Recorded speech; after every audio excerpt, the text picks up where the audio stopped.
Episode की शुरुआत में हम देखते हैं कि तांग और जू के बैंक्स कंबाइंड लोन प्रोवाइड करने के लिए मीटिंग करते हैं, जहां पर जू चाहता था कि उस क्लाइंट को लोन अमाउंट मिलना चाहिए, पर तांग बोलती है कि उनकी स्टेबिलिटी काफ़ी कम है और साथ ही लो डेट रेट भी। तो प्रेसिडेंट इस बारे में सोचने का टाइम मांगते हैं। मीटिंग खत्म होने के बाद जू तांग से बात करने की कोशिश करता है, पर वो उसे अब भी नाराज थी, इसीलिए चली जाती हैं। फिर हम जियांग को देखते हैं, जो कि तांग के घर में उनका वाटर फिल्टर ठीक करने के लिए गया हुआ था। काम होने के बाद तांग की मॉम उसे खाने के लिए फ्रूट्स देती है। इतने में ही तांग घर में आ जाती है, जिसे देखकर जियांग कहता है कि लगता है कि घर में कोई गेस्ट आया है। वो तो जियांग को यहाँ पर देखकर हैरान थी कि ये कैसे आ गया, तो डैड उसे वाटर फिल्टर वाली बात बताते हैं। इसके बाद मॉम दोनों के लिए डिशेस और सूप बनाती है। मॉम अब यहाँ पर चाइनीज न्यू ईयर हॉलिडे का प्लान बना रही थी, तो जियांग उन्हें सजेस्ट करता है कि क्यों ना हम दोनों ही फैमिलीज कहीं पर घूमने के लिए चले, जिसमें मॉम को कोई भी प्रॉब्लम नहीं थी। पर तांग की आंटी ने कभी प्लेन के अंदर ट्रैवल नहीं किया था, तो जियांग उन्हें क्रूज का आइडिया देता है। इससे उन्हें मोशन सिकनेस होने लगती है, जिस वजह से उनके प्लान्स कैंसिल हो जाते हैं। अब जब जियांग वहां से जा रहा था, तभी तांग उससे पूछती है कि वो यहाँ पर किस लिए आया था, तो वाटर फिल्टर का बताता है, जो कि उसे फिक्स करना था। साथ ही वो यहाँ पर उसके मॉम डैड को जैंग के साथ की पार्टनरशिप में लॉन्च की गई सॉस भी देने के लिए आया था, ताकि वो उनका फीडबैक ले सके। फिर वो तांग को थैंक्स बोलता है कि उसके बिना जैंग का रेस्टोरेंट कभी भी इतना पॉपुलर नहीं हो पाता। अगले दिन अब तांग के ऑफिस में हम देखते हैं कि जैंग रेस्टोरेंट केस के लिए उसे अवार्ड दिया जाता है, क्योंकि इससे न सिर्फ वो रेस्टोरेंट पॉपुलर हुआ था, बल्कि उनका बैंक भी। लेकिन इसके बाद कुछ एम्प्लॉयज ये बात करने लग जाते हैं कि तांग ने एक एविएशन केस को भी रिजेक्ट किया है, उसके बावजूद उसे अवार्ड मिल रहा है। उन्हें लगने लगता है कि कोई तो है जो कि उसे सपोर्ट कर रहा है। उन्हें ये भी लगता है कि लास्ट टाइम लंच के दौरान तांग अपनी ब्यूटी से डायरेक्टर को अट्रैक्ट कर रही थी, तो वो भी एक रीज़न हो सकता है। इतने में तांग पीछे से उनकी बातें सुन लेती है, जिसे देखकर वो अपने काम में लग जाते हैं। दूसरी तरफ जियांग को उसका असिस्टेंट बताता है कि जैंग की सॉस के लिए उन्हें काफ़ी सारे ऑर्डर्स आ रहे हैं, जिसमें से सबसे पहला 200 यूनिट का ऑर्डर एक होटल में गया है। उस होटल के बारे में सुनकर जियांग को एक आइडिया आता है कि उसे उनकी फैमिलीज को वहीं पर ले जाना चाहिए। अब हम जू को देखते हैं, जो कि एविएशन लोन वाले मैटर के लिए किसी से मिलता है और उन्हें बताता है कि उनके CBBC बैंक से उसकी जूनियर तांग इस केस की इंचार्ज थी, जिसका नाम सुनकर वो लेडी कहती है कि वो तो काफ़ी सेंसिबल है। सीन अब यहाँ से शिफ्ट होता है और जैंग अपनी मॉम को उस एक्सपेंसिव होटल की गिफ्ट वाउचर दिखाकर बताते हैं कि हम अपना न्यू ईयर वहाँ पर सेलिब्रेट कर सकते हैं। पर मॉम उसे इस वाउचर को अपने एम्प्लॉयज़ को देने के लिए कहती है, तो जैंग ऐसा ही करता है, पर सभी के अपने अपने प्लान्स थे। तो जिस एम्प्लॉय को उसने वाउचर दिया था, उसने ग्रुप में इस वाउचर को दोबारा सेल कर दिया था, जिसे जियांग ने खरीद लिया था। वाउचर को वापस देखकर मॉम फिर जाने का मन बना लेती है, लेकिन वो बोलती है कि इसमें 10 रूम्स मिलेंगे, इतने सारे रूम्स का भला हम क्या करेंगे। इस पर वो अनजान बनकर उन्हें अपने क्लोज फ्रेंड्स में से किसी को इनवाइट करने के लिए कहता है, तो मॉम अपनी जगह उसके क्लोज फ्रेंड्स फांग और इनान को बुलाने के लिए कहती है, जो सुनकर वो मना कर देता है, क्योंकि वो तो तांग के साथ जाना चाहता था। तो वो बहाना कर देता है कि फैंग की फैमिली काफ़ी बड़ी है और रूम्स कम पड़ जाएंगे, और अब उन्हें खुद ही तांग की फैमिली को इन्वाइट करने के लिए कहता है, जो आइडिया मॉम को भी अच्छा लगता है। अगले दिन अब डांस क्लास के बाद मॉम तांग की मॉम को अपने साथ चलने के लिए मना लेती हैं। फिर हम जियांग को देखते हैं, जहाँ पर सभी लोग तो अपने घर हॉलिडे मनाने के लिए जा चुके थे, लेकिन वो अभी तक काम कर रहा था, जिसे फैंग मिलने के लिए आता है। पर हम देखते हैं कि वो काम की बजाय ट्रैवलिंग के लिए तैयार कर रहा था। जिसके बाद वो तांग को कॉल करके सारा प्लान बताता है, जब वो उसे बताती है कि उसकी आंटी के साथ उनकी 16 साल की बेटी भी आएगी। वो ये सब इसीलिए पूछ रहा था ताकि वो और उसके रिलेटिव के लिए गिफ्ट प्रिपेयर कर सके। जो जानने के बाद वो उससे कहती है कि तुम कुछ ज़्यादा ही फॉर्मल नहीं हो रहे हो, हम कोई अजनबी थोड़ी ना है। पर जियांग फिर भी सभी को गिफ्ट देना चाहता था। अब जैसे वो घर पहुंचता है, तो वो कपड़ों की चॉइस में काफ़ी कंफ्यूज हो रहा था कि वो क्या लेकर जाए। तभी उसकी मॉम वहाँ पर आ जाती है, जिससे जब वो पूछता है कि वो क्या पहनेंगी, तो वो बोलती है कि जो मैंने अभी पहना है वही, क्योंकि वहाँ पर सभी फैमिलीज ही होंगी, तो फॉर्मेलिटी करने की भला क्या ही ज़रूरत है। पर वो तांग की फैमिली के आगे अपना इंप्रेशन डाउन नहीं करना चाहता था, तो मॉम को अलग अलग ड्रेसेस ट्राई करवाने लग जाता है, जिसमें से वो एक को फाइनल कर देता है। दूसरी तरफ तांग भी ड्रेस सेलेक्ट कर रही थी। वो बार बार मॉम को ड्रेस दिखाकर पूछ रही थी कि कौन सी बढ़िया रहेगी, पर वो खुद ही कोई ना कोई कमी निकाल कर ड्रेस बदल ले रही थी। जो देखकर मॉम उससे कहती है कि हम बस जियांग की फैमिली के साथ न्यू ईयर सेलिब्रेट कर रहे हैं, तुम इतना नर्वस क्यों हो रही हो। जो सुनकर वो और नर्वस हो जाती है और कहती है कि ऐसा कुछ भी नहीं है। अगले दिन जब तांग अपनी मॉम और आंटी के साथ निकलने के लिए कार में बैठ चुकी थी, पर जियांग उसे फ़ोन करके बताता है कि उसके ग्रैंडपा आज घर आ गए थे। वो हॉस्पिटल से अभी उनका एक्सरे करवा कर उनके घर आया है। हालांकि ग्रैंडपा को कुछ ज़्यादा नहीं हुआ है, पर वो होटल में नहीं आ पाएंगे और वो उन्हें हॉलिडे एंजॉय करने के लिए कहता है। जो सुनकर वो उदास हो जाती है और उसकी मॉम जियांग से बोलती है कि हेल्थ सबसे इम्पोर्टेंट है। दूसरी तरफ हम जियांग की मॉम को देखते हैं जो कि ग्रैंडपा का ख्याल रख रही थी, पर ग्रैंडपा उन पर काफ़ी गुस्सा थे कि उन्होंने दवाई पर पैसे क्यों खर्चा किए और वो उन्हें यूज़ करने से ही मना कर देते हैं। पर मॉम तो यहाँ पर उल्टा उन्हें डांटने लग जाती है। बाहर हम जियांग को देखते हैं जो कि अंदर जाने से ही डर रहा था। तभी वो तांग को देखता है जो कि पूरी फैमिली के साथ होटल जाने की बजाय यहीं पर आ गई थी। उन्हें देखकर वो काफ़ी सरप्राइज हो जाता है। उनसे पूछता है कि वो होटल क्यों नहीं गए, जिस पर वो बोलती है कि हमने तुम्हारी फैमिली के साथ न्यू ईयर सेलिब्रेट करने का प्लान किया था, ना कि होटल के साथ। वो अपने साथ डिनर और काफ़ी सारे गिफ्ट भी लेकर आए थे। जियांग की मॉम जब उन सभी को यहाँ पर देखती है तो काफ़ी खुश हो जाती है। फिर जब तांग ग्रैंडपा से मिलने के लिए जा रही थी तो जियांग उसके साथ आता है। तभी वो उसके बालों को देखते हैं जो कि उसकी इयरिंग में फंसे हुए थे, तो वो उन्हें छुड़ाने में उसकी मदद करता है, जिसे वो देखती रह जाती है। अब जब ग्रैंडपा तांग को देखते हैं तो काफ़ी खुश हो जाते हैं। तांग फिर उन्हें उनका न्यू ईयर गिफ्ट देती है जो कि स्पेशल टी लीव्स थी, जो कि काफ़ी हेल्दी थी और वो उन्हें काफ़ी पसंद आती है। ग्रैंडपा उसकी तारीफ करते हैं कि बड़ी होकर वो कितनी सुंदर दिखने लगी है, इसका पार्टनर तो कोई नसीब वाला ही होगा। जो सुनकर जियांग मुस्कुराने लग जाता है। उसे ऐसे देखकर तांग कहती है कि ज़्यादा हंसो मत, तुम अभी भी सिंगल हो। तभी मॉम जियांग को बाहर फायर जलाने के लिए बुलाती है। जब वो जला ही रहा था कि मॉम उसके पास आती है और कहती है कि तुमने जो ये ड्रेस सिलेक्ट की थी उसकी वजह से मैं ठीक से काम नहीं कर पा रही। इतने में तांग मॉम का गिफ्ट भी लेकर आ जाती है जो कि एक ड्रेस थी और वो उन्हें काफ़ी पसंद आती है। तांग उनसे पूछती है कि क्या वो मदद करे काम में, लेकिन मॉम उसे मना कर देती है और जियांग को उसे विलेज घुमाने के लिए कहती है क्योंकि वो काफ़ी टाइम बाद यहाँ पर आई थी, जहाँ वो दोनों चलते चलते काफ़ी सारी बातें करते हैं और सोचते हैं कि अगर वो यहाँ पर रहते तो उनके घर कैसे होते, उनकी लाइफ कैसी होती। तांग बोलती है कि अगर हमारे खुद के घर यहाँ पर होते तो हम फेंग और यानान को भी इन्वाइट करते, जिस पर जियांग कहता है कि वो नहीं आएंगे क्योंकि उन्हें शी का ख्याल जो रखना है। पर चेंगुई है जो कि आ सकता है, लेकिन वो भी पूरे दिन कंप्यूटर में लगा रहेगा। फिर तांग उससे पूछती है कि आखिर हम यहाँ पर करते क्या, तो वो उसे फार्मिंग, कुकिंग, फिशिंग और भी एक्टिविटीज़ के नाम लेता है, लेकिन वो कहती है कि ऐसे काम तो फ्यूचर में रोबोट्स भी कर लेंगे। पर जियांग उसके बात से इनकार कर देता है कि रोबोट वो काम नहीं कर सकते जो कि मैं कर सकता हूँ। तांग पूछती है कि क्या, पर वो नहीं बताता। अब जब ये दोनों वापस आते हैं तो मम्मी ने और लकड़ियाँ लाने के लिए भेज देती है। फिर काम करते करते आंटी तांग और जियांग की मॉम से कहती है कि तुम दोनों ने कभी इन दोनों के एक होने के बारे में क्यों नहीं सोचा, क्योंकि वो बचपन से एक दूसरे को जानते हैं और दोनों वेल सेटल भी हैं। इस पर जियांग की मॉम कहती है कि ऐसा कभी भी नहीं हो सकता, क्योंकि जियांग तो उसे अपना बिग ब्रो समझता है। जब वो टीनेज में थे तब मॉम को डर था कि कहीं वो एक दूसरे को पसंद ना करने लगे, पर उनकी फ्रेंडशिप प्योर है, जिस बात की उन्हें बेहद खुशी थी। जियांग की मॉम अब एक किस्सा बताती हैं कि एक बार जब जियांग फेल हो गया था तो वो पार्लर में जाकर गेम खेलने लगा था। ये बात जब तांग को पता चली तो वो वहाँ पर पहुँच गई, जिसे देखकर वो बैग उठाकर वहाँ से भाग गया। जियांग की मॉम ये भी जानती है कि अगर तांग ना होती तो शायद वो अपनी पढ़ाई भी पूरी ना कर पाता। खाना खाने के बाद अब सभी ट्रेडिशन के अकॉर्डिंग कैलीग्राफी की तैयारी करने लग जाते हैं, जिस पर ग्रैंडपा मॉम से कहते हैं कि वो भी कैलीग्राफी करेंगे। मॉम उन्हें मना करती है क्योंकि वो ठीक से खड़े भी नहीं हो पा रहे थे, इसलिए उन्हें आराम करना चाहिए, पर वो नहीं मानते और बोलते हैं कि वो बेड पर ही कैलीग्राफी करेंगे। वहीं सभी लोग तांग और जियांग को कैलीग्राफी के लिए बुलाते हैं। जब तांग लिखना शुरू करती है तो उसकी आर्ट देखकर सभी लोग काफ़ी हैरान होते हैं, क्योंकि वो काफ़ी अच्छा कर रही थी। उसकी काफ़ी तारीफ करते हैं और उसे अपनी तरफ से भी लिखने के लिए बोलते हैं। तो उसकी मदद के लिए जियांग आगे आ जाता है, जो कि अपनी ड्राइंग स्किल्स में काफ़ी माहिर था। जब वो पेंट ब्रश से पेपर पर ड्रॉ करता है तो वो जियांग की भी काफ़ी तारीफ करती हैं। तभी उनमें से एक आंटी बोलती है ये एक लिखने में माहिर है और दूसरा ड्रॉ करने में, इन दोनों की जोड़ी तो काफ़ी कमाल है। ये सुनकर वो दोनों एक दूसरे को देखने लगते हैं। जियांग की कजिन्स तांग से मजाक में उसके लिए रिश्ते की बात करने लग जाती है कि क्या वो उसे एक्सेप्ट करेगी। तो वो यहाँ पर जियांग की तारीफ में कहती है कि वो काफ़ी अच्छा कमाता है, काफ़ी हैंडसम भी है और अपनी वाइफ का काफ़ी ख्याल भी रखेगा। जो सुनकर तांग हंस पड़ती है। तभी जियांग बोलता है कि हम काफ़ी पुराने दोस्त हैं। इस पर आंटी कहती है कि दोस्ती को प्यार में बदलने में टाइम नहीं लगता, जिस बात पर दोनों कुछ भी नहीं कह पाते। कैलीग्राफी करने के बाद अब दोनों अकेले बैठकर ऑरेंज खाते हैं और एक दूसरे के साथ मजाक कर रहे थे। वहीं अंदर मॉम को पता चलता है कि आज डिनर के लिए उनके पास टेबल कम है, तो मॉम उन्हें उनके पुराने हाफ सर्कल वाले टेबल को यूज़ करने के लिए कहती है, जिसे तांग और जियांग दोनों मिलकर अरेंज करते हैं।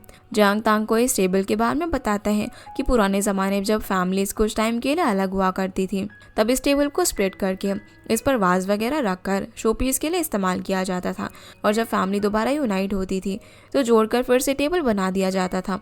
इस पर तांग कहती है कि हमारे एंसेस्टर्स कितने क्लेवर थे। जियांग कहता है कि आज सही मायने में उसकी फैमिली कंप्लीट हुई है। यहाँ से अब हम 12 साल पहले का सीन देखते हैं। जब जियांग मॉम को हॉस्पिटल से वापस लेकर आया था, वो देखती है कि घर काफी गंदा है और जियांग ने न्यू ईयर की कोई भी तैयारी नहीं की थी। वो परेशान हो रहा था कि सब कुछ कैसे होगा। इतने में तांग फेंग और यनान के साथ काफी सारे गिफ्ट्स और खाने पीने का सामान लेकर आ जाता है, जिन्हें देखकर उसे काफी अच्छा लगता है। फिर तीनों साफ सफाई में लग जाते हैं और इसी तरह उन्होंने अपना न्यू ईयर सेलिब्रेट किया था। फिर हम तांग और जियांग को देखते हैं जो कि डिनर तैयार होने के बाद उसे लेने आते हैं, पर जियांग उन्हें सर्व करने के बजाय खुद ही खाने लगते हैं। ये देखकर तांग उसे बोलती है कि वो मॉम को बताएगी, तो वो उसके मुंह में भी एक बाइट डाल देता है। जिसके बाद हम सारी फैमिली को एक साथ डिनर के लिए इकट्ठा देखते हैं, जहाँ पर जियांग के ग्रैंडपा सभी को यहाँ पर आने के लिए थैंक्स कहते हैं, खासकर तांग और उसकी फैमिली को। वो बताते हैं कि इस डिनर के बाद तांग की फैमिली भी उनकी फैमिली का ही हिस्सा है, इसलिए उन्हें इस तरह ओकेजन पर मिलते रहना चाहिए। जो सुनकर जियांग सबसे ज़्यादा खुश हो रहा था, पर तांग इसका कारण पूछती है तो वो बोलता है कि चाइनीज़ न्यू ईयर है तो खुशी तो होगी ही ना। तभी जियांग के नीस पूछते हैं कि आप दोनों बड़े लोगों के साथ क्यों नहीं बैठे। इस पर पीछे से मॉम कहती है कि जब तक किसी की शादी नहीं हो जाती वो हमेशा ही बच्चे रहते हैं और उसे तब तक रेड एनवेलप भी मिलते हैं। अभी वो लोग काफ़ी सारी बातें कर ही रहे थे कि उन्हें चेंगुई की तरफ से ऑनलाइन रेड एनवेलप आता है। जब वो उसे खोलते हैं तो उसमें जियांग को 0.0 सेंट मिले थे और तांग को 0.88। यही रेड एनवेलप उसने फांग और यनान को भी भेजे थे और उन्हें भी काफ़ी कम अमाउंट भेजे थे। ये देखने के बाद तांग और जियांग मिलकर उसे 1 युआन से ज़्यादा सेंड करने के लिए धमकाते हैं। अब हम चेंगुई को देखते हैं जो कि अपनी मॉम डैड से बात कर रहा था। उसकी मॉम डैड उससे कहते हैं कि तुम अकेले ऑफिस में इतनी देर तक क्यों काम कर रहे हो। इस पर वो कहता है कि टेक्निकल डिपार्टमेंट कभी भी छुट्टी नहीं लेता और वो उनसे झूठ कह देता है कि वो यहाँ पर अपने दोस्तों के साथ काफ़ी मज़े कर रहा है, लेकिन उसने अपने अकेले के लिए 4 तरह के हॉटपॉट मंगवाए हुए थे जो वो उन्हें दिखाता है। तभी उसे तांग और जियांग का वही मैसेज आ जाता है, जिसे सुनने के बाद वो कहता है कि वो अमाउंट मिलना तुम्हारे लक की बात है, क्योंकि ये मिनी प्रोग्राम उसने बनाया था। सीन अब शेंग पर आता है, जिसके लिए शिंगू खाने के लिए डम्पलिंग्स लेकर आती है, पर उसे कुछ स्पाइसी खाने का मन था तो वो उसके लिए हॉटपॉट लेने के लिए चली जाती है। इतने में शेंग को चेंगुई का मैसेज आता है, जिसे जब वो खोलती है तो उसमें एक रेड एनवेलप था जिसका अमाउंट 188 युआन था। ये देखकर उसे समझ नहीं आता कि आखिर वो रेड एनवेलप उसे क्यों भेज रहा है। जब उसके असिस्टेंट ये देखती है तो उसे लगता है कि ये मिनी प्रोग्राम चेंगुई ने सिर्फ उसके लिए बनाया है। शेंग को लगता है कि उसे भी रिटर्न में उसे रेड एनवेलप भेजना चाहिए, पर असिस्टेंट उसे डायरेक्टली सेंड करने के बजाय ग्रुप में सभी को रैंडम शेयर करने के लिए कहती है, जिससे वो चेंग का फेवर भी रिटर्न कर देगी। जिसके बाद शेंग ऐसा ही करती है। फिर हम जियांग को देखते हैं, जिसे जब वो रेड पैकेट रिसीव होता है तो उसे उसमें 188 युआन मिले थे, फेंग को 180 और चेंग हुई को 1.88, जो देखकर तांग काफ़ी खुश हो जाती है कि उसे भी कम पैसे मिले। उसने जो उसके साथ किया वो उसे भी वापस मिल गया। तभी जियांग को आइडिया आता है, वो तांग को अपने साथ फायर क्रैकर्स लेने के लिए चलने को कहता है। वहीं शेंग जब देखती है कि चेंग को काफ़ी कम अमाउंट मिला है तो वो उसे पर्सनली मैसेज करके चाइनीज़ न्यू ईयर विश करती है। इसके बाद वो डम्पलिंग्स खा रही थी, इसका वो पोस्ट भी अपलोड करती है। दूसरी तरफ चेंग हुई जब ऑनलाइन प्लेटफॉर्म पर और क्लाउड यूज़र का ये पोस्ट देखता है तो वो भी अपने लिए डम्पलिंग्स तैयार करता है और फिर उन्हें अकेले ही मजे से खाता है।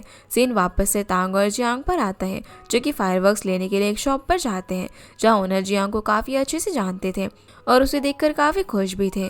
जियांग फिर तांग को ओनर के बारे में बताता है कि वो बिल्कुल ही अकेले रहते हैं, इनकी शॉप भी ज़्यादा नहीं चलती और अंकल बस चाहते थे कि लोग उनके साथ थोड़ा टाइम स्पेंड करें और बचपन में वो उनके पास आकर कैंडी लिया करता था। तभी तांग को शॉप पर कुछ दिखता है जिसे वो खरीद लेती है।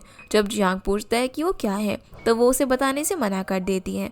जैसे ये लोग घर के पास पहुंचते हैं तब जियांग तांग को बताता है कि जब वो छोटा था तो अक्सर लड़कियों के पैर पर बॉम्ब फेंका करता था ताकि वो डर जाए। तांग बोलती है कि मुझे तो उन जैसे लड़कों से काफ़ी नफरत होती है जो कि ये सब करते हैं।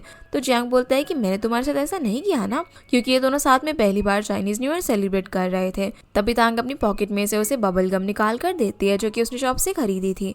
जिसके बाद दोनों उसे फुलाकर एक दूसरे से कंपटीशन करते हैं, जिसमें जियांग बार बार जीत रहा था। ये देखकर तांग उसका बलून उसके मुंह पर ही फोड़ देती है। अब जब ये दोनों घर पहुंचते हैं तो ग्रैंडपा और मॉम्स उन्हें रेड एनवेलप देते हैं। जियांग की मॉम उन दोनों को ऊपर से जाकर गिफ्ट लेने के लिए कहती है जब ये लोग जा रहे थे। तभी जियांग अपना रेड एनवेलप तांग को देते हुए कहता है कि हम कल कार्ड्स खेलने वाले हैं और मुझे पूरी उम्मीद है कि तुम इन पैसों को डबल कर दोगे, तो इन्हें तुम ही रख लो। जब ये दोनों ऊपर पहुंचते हैं तब तांग जियांग के काफ़ी सारे खिलौने देखती है जो बचपन में खेला करता था। जियांग उसे बताता है कि इन्हें ग्रैंडपा ने खुद अपने हाथों से बनाया था क्योंकि वो कारपेंटर थे। तभी जियांग तांग को उसका गिफ्ट दिखाता है जो कि वो लेने के लिए आए थे। उस गिफ्ट में एक नेकलेस था जिसे वो अपने हाथों से पहनाता है जो कि उसे काफ़ी पसंद आता है, पर जियांग उसके काफ़ी करीब था जिससे वो नर्वस हो रही थी। फिर फिलहाल के लिए वो उस नेकलेस को वापस रख देती है। तभी उसकी नज़र वॉल पर लगी फ़ोटोज़ पर पड़ती है जिसमें जियांग काफ़ी छोटा था। उसमें हर फोटो के पीछे जियांग का कोई फ़नी इंसिडेंट जुड़ा हुआ था। तांग एक और फोटो देखकर हंस पड़ती है क्योंकि उसमें उसकी मॉम ने उसे लड़कियों वाली ड्रेस पहनाई हुई थी जिसके वो अपने फ़ोन में फ़ोटो भी क्लिक कर लेती है। और जब वो उसे ग्रुप में शेयर करने लगती है तो जियांग उसे रोकने लगता है, जिस बीच जियांग बैलेंस खोकर उसके काफ़ी क्लोज आ जाता है। इससे उनके बीच एक मोमेंट क्रिएट हो जाता है और दोनों एक दूसरे को किस करने वाले थे, लेकिन तभी तांग विंडो पर किसी की शैडो देखती है और जियांग को पीछे कर देती है। जब वो जाकर चेक करता है तो वहाँ पर कुछ भी नहीं था, लेकिन अभी से उन दोनों के बीच ऑकवर्ड साइलेंस क्रिएट हो जाता है। उन्हें समझ नहीं आ रहा था कि अभी जो कुछ भी हुआ उस सिचुएशन को वो कैसे जस्टिफाई करे। इतने में मॉम उन्हें फायरवर्क के लिए नीचे बुलाती है, जो सुनकर तांग जब जा रही थी तभी जियांग उसे रोकने के लिए हाथ आगे करता है, पर वो उसे रोक नहीं पाता। अब जब दोनों सभी के पास जाते हैं तो तांग जियांग से कांटेक्ट ही नहीं कर पा रही थी। जियांग उसके पास आने की कोशिश करता है लेकिन कोई ना कोई उनके बीच आ जा रहा था, जहाँ से फिर जियांग उदास होकर साइड में चला जाता है जिसे तांग देख लेती है, पर उसे समझ नहीं आ रहा था कि ऐसे में उसे क्या करना चाहिए। जियांग को भी काफ़ी गिल्टी फील हो रहा था कि तांग उसे अपना सच्चा दोस्त मानती है पर वो उसके लिए ऐसी फीलिंग रख रहा है। कुछ देर बाद वो फिर तांग की रूम के पास जाता है, लेकिन वो रूम के बाहर ही थी। वो उसे बताती है कि वो अपनी मॉम के साथ सोएगी, तो जियांग उसे गुड नाइट बोलकर वहाँ से चला जाता है क्योंकि उसे भी समझ नहीं आ रहा था कि वो क्या बात करे। पर हम देखते हैं कि तांग रूम में आने के बाद जियांग को मिलने के लिए मैसेज करने वाली थी, पर उसकी मॉम उसे जल्दी सोने के लिए कहती है तो मैसेज को सेंड नहीं करती। वहीं जियांग सबके सोने के बाद अकेले ही नीचे बैठकर तारों को देख रहा था। अब अगले दिन हम देखते हैं कि तांग अपनी फैमिली के साथ वापस जा रही थी क्योंकि उन्हें घर से रिलेटिव के गिफ्ट पिक करने थे, पर तांग जियांग को ही ढूंढ रही थी। तो जियांग की मॉम उसे बताती है कि वो अभी तक सो रहा है, जिसके बाद वो वहाँ से चले जाते हैं। वहीं जियांग उठने के बाद जब फ़ोन चेक करता है तो उसमें तांग का मैसेज था कि उसे इमरजेंसी की वजह से घर वापस जाना पड़ा। ये देखने के बाद वो जल्दी से नीचे आता है, पर तब उसे मॉम बताती है कि वो सभी जा चुके हैं। लेकिन मॉम देखती है कि वो सभी राइस डम्पलिंग्स और केक के गिफ्ट बैग यहीं पर भूल गए थे, जो देखकर जियांग जल्दी से तांग को कॉल करता है और उन्हें बैग्स पहुंचाने के लिए साइकिल से निकल पड़ते हैं। वो लोग ज़्यादा दूर नहीं गए थे तो जियांग जल्दी उन तक पहुंच जाता है। उन्हें बैग्स देने के बाद वो तांग से कल रात की बात करते वक्त हिचकिचा रहा था, तो वो उसे कहती है कि कोई बात नहीं, तुम उसके बारे में ओवरथिंक मत करो। फिर वो चले जाते हैं, लेकिन जियांग को अच्छा नहीं लग रहा था। जब दोनों अपने घर पर होते हैं तब तांग फिर से जियांग को कुछ मैसेज करके बताना चाहती थी, पर वो ऐसा नहीं कर पाती। इतने में इन दोनों को फांग का मैसेज आता है जो उन्हें उसके रेस्टोरेंट पर न्यू ईयर की 3rd डे पर इनवाइट करता है क्योंकि वो अपने हेड टीचर के साथ स्प्रिंग फेस्टिवल सेलिब्रेट करना चाहते थे। उस दिन तांग तो पहुंच जाती है पर जियांग अभी तक नहीं आया था, तो फांग उसे बताता है कि उसने मुझे सुबह बताया कि वो आएगा, पर फिर उसने पूछा कि क्या तांग आएगी, तो मैंने हाँ कहा। लेकिन कुछ देर बाद फिर उसने मुझे कॉल करके कहा कि उसे किसी रिलेटिव को पिक करने के लिए जाना है तो वो नहीं आ पाएगा। वहीं जियांग जब ड्राइव करके घर पहुंचता है तो देखता है कि तांग वहीं पर उसका इंतजार कर रही थी, जो उससे कहती है कि मुझे पता था कि तुम झूठ कह रहे हो कि तुम्हें किसी को पिक करना है। वो बोलता है कि ये झूठ नहीं था, उसका एक कज़न ग्रैंडपा से मिलने के लिए आया था, लेकिन एयरपोर्ट विलेज से दूर होने की वजह से उसे पिक करने के लिए जाना पड़ा। ये सुनकर तांग कहती है कि मुझे लगा कि तुम मुझे अवॉइड कर रहे हो। तो बोलता है कि भला मैं ऐसा क्यों करूँगा। तांग उसे बोलती है कि मतलब हमारे बीच में कुछ भी नहीं बदला है ना। तो जियांग सवाल करता है कि क्या वो अब भी उनके बीच सब कुछ पहले जैसे ही रखना चाहती है, जिस पर वो हाँ कहती है और बताती है कि हम इतने पुराने दोस्त हैं और यही मेरे लिए सबसे ज़्यादा इम्पोर्टेंट है। मैं नहीं चाहती कि हमारे बीच ऐसा कुछ हो जिससे हमारी दोस्ती खराब हो। जिसकी ये बातें सुनकर जियांग उदास हो जाता है। तो तांग बोलती है कि तुम ही तो मेरे ब्रो बनना चाहते थे ना, और मुझे भी हमेशा ब्रो कहते हो। तो जियांग बोलता है कि अब मैं तुम्हें सिस्टर या फिर आंटी तो नहीं कह सकता ना। वो बोलती है कि बकवास बंद करो वरना मैं तुम्हें मारने लगूंगी। पर अब उसे वापस जाना था क्योंकि वो पार्टी के बीच से उठकर आ गई थी। जाते वक्त वो जियांग से कहती है कि फ्यूचर को तो कोई भी प्रेडिक्ट नहीं कर सकता, सब कुछ बदल सकता है, पर मेरे लिए तुम हमेशा मेरे पेरेंट्स जितने ही इंपॉर्टेंट रहोगे। ये कहकर वो यहाँ से चली जाती है। पर वो कहना क्या चाहती थी ये बात जियांग को समझ में नहीं आती। वो किसी तरीके का हिंट था या फिर वो उसे अपना भाई कह रही थी। वो बेचारा इसमें काफ़ी कंफ्यूज जाता है। अब हम देखते हैं कि सभी लोग क्लास रियूनियन में थे जब जियांग यानान के पास जाता है तो वो उसे देखकर सरप्राइज थी, क्योंकि उसे लगा था कि वो अभी रियूनियन के अंदर गया होगा। जियांग वहाँ पर यानान से कुछ बात करने के लिए गया था, पर इतने में चेंगुई वहाँ पर खाना खाने आ जाता है, जिसे देखकर वो खुशी के मारे सरप्राइज हो जाती हैं। पर जियांग शॉक हो जाता है। फिर यानान उनके लिए उनका ऑर्डर लेकर आती हैं, जिसे जियांग कहता है कि मेरे कज़न ने मुझसे एक बात कही है जिसका मतलब मैं समझ नहीं पा रहा हूँ, इसीलिए वो उसकी मदद चाहता है। यानान बोलती है कि वैसे तुम तो अक्सर अपनी बातें फांग और तांग से शेयर करते हो, तो आज मुझे क्यों बता रहे हो। इस पर वो कहता है कि दिल का मैटर है, जो सुनकर वो उसकी बात सुनने में इंटरेस्ट लेने लग जाती है। तो इसके बाद वो उसे अपनी सिचुएशन ऐसे बताता है जैसे वो अपने कज़न के बारे में बात कर रहा हो, कि उसका कज़न अपनी कलीग को लगभग किस करने वाला था, लेकिन लास्ट मोमेंट पर उसकी कलीग ने उसे पीछे कर दिया। जिस पर यानान कहती है कि तब तो सब कुछ खत्म हो गया ना, क्योंकि उसका साफ मतलब है कि वो उसे पसंद नहीं करती। हो सकता है कि तुम्हारे कज़न की कलीग ने पहले इस सिचुएशन को एक्सेप्ट करने की कोशिश की हो, पर जब उसे रियलाइज़ हुआ कि वो उसे पसंद नहीं करती तो उसने उसे पीछे कर दिया। जो सुनने के बाद जियांग पूरी तरीके से टूट जाता है। यानान फिर पूछती है कि आगे क्या हुआ, तो जियांग बताते हैं कि वो कलीग उससे मिलने के लिए बाद में आई थी। उसने उसे कहा कि वो उनकी फ्रेंडशिप खराब नहीं करना चाहती, पर वो उसके पेरेंट्स जितना ही उसके लिए इम्पोर्टेंट है। ये सुनने के बाद वो कहती है कि तब तो उसे अपना सिर्फ दोस्त ही मानती है, तुम्हारे कज़न को उससे ज़्यादा उम्मीदें नहीं लगानी चाहिए। जो सुनने के बाद वो काम का बहाना करके वहाँ से निकल जाता है, जिसका ये बिहेवियर उसे काफ़ी अजीब लगता है। पर तब चेंगुई उसे बताता है कि उसके कज़न की तो 3 साल पहले ही शादी हो चुकी है और उनका एक बेबी भी है। मतलब कि चेंगुई शुरू से ही जानता था कि जियांग अपनी बात कर रहे हैं, पर यानान जियांग की बात का गलत मतलब समझ लेती है कि उसके कज़न का अफेयर चल रहा है, जिसका ये डाउट चेंग क्लियर नहीं कर पाता। जियांग अब घर वापस जाने के बाद तांग की बातों के बारे में सोच रहा था। वो खुद से बोलता है कि वो उसका हमेशा दोस्त बने नहीं रहना चाहता। अगले दिन अब फैंग को देखते हैं, जिसे शेंग कॉल करके बताती है कि उसके घर का वाईफाई नहीं चल रहा है और बाद में उसकी इंपॉर्टेंट वीडियो कॉन्फ्रेंसिंग है जिसे वो मिस नहीं कर सकती। तो फैंग उसके घर किसी टेक्निकल आदमी को जल्दी भेजने का वादा करते हैं, जिसके बाद हम देखते हैं कि उसने चेंगुई को उसके घर पर भेज दिया था, जिसे शेंग जब कैमरा में देखती है तो वो जल्दी से घर अरेंज करने लग जाती है। जो देखकर उसकी फ्रेंड को कुछ भी समझ नहीं आता, तो वो उन्हें बताती है कि उसका फ्रेंड वाईफाई ठीक करने के लिए आया है। जब चेंगुई अंदर आता है तो वो उसके लिए कुछ खाने के लिए भी लेकर आया था, जो देखकर वो खुश हो जाती है। पर वो बोलता है कि ये मैं अपनी मर्जी से नहीं लेकर आया, फांग ने मुझे कहा था कि तुम्हारा घर खाली है, कि मैं तुम्हारे घर पर खाली हाथ ना जाऊं, तो मैं इन्हें कंपनी से ही उठा लाया। फिर शेंगू से अपनी फ्रेंड से इंट्रोड्यूस करवाती है कि चेंग उसका दोस्त और शियो का पार्टनर भी है। वो उसे बैठने के लिए कहती है, पर वो सीधा काम में लग जाता है। जब वो राउटर चेक करता है तो वो काफ़ी पुराना था, जिसे वो अपने साथ लाए राउटर से बदलने लग जाता है। ये देखकर शेंग कहती है कि तुम अपने साथ नया राउटर भी लेकर आए हो, तो बताता है कि मैं कंपनी में से रैंडमली उठा लाया। जो सुनकर उसकी फ्रेंड हैरान हो जाती है। फिर शेंग उसे कुछ खाने पीने के लिए पूछती है, पर वो मना कर देता है। जो देखकर उसकी फ्रेंड उससे पूछती है कि ये कितना अजीब है।